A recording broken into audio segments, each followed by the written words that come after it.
விதிர்க்க வளைவாகும். திருத்தணியில் உதித்தருளும் ஒருத்தன் மலை விருத்தன் என தோளத்தில் உரை கருத்தன்மையில் நடத்து குகன் மேலே.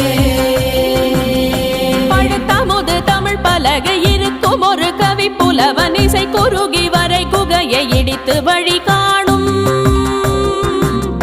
பழுத்தமுது தமிழ் பலகை இருக்கும் ஒரு கவி புலவன் இசை குறுகி வரை குகையை இடித்து வழி காணும். திருத்தணியில் உதித்தருளும் ஒருத்தன் மலை விருத்தன் என தோளத்தில் உரை கருத்தன்மையில் நடத்து குகன் மேலே. திசைகிரியை முதற் குலிசனர்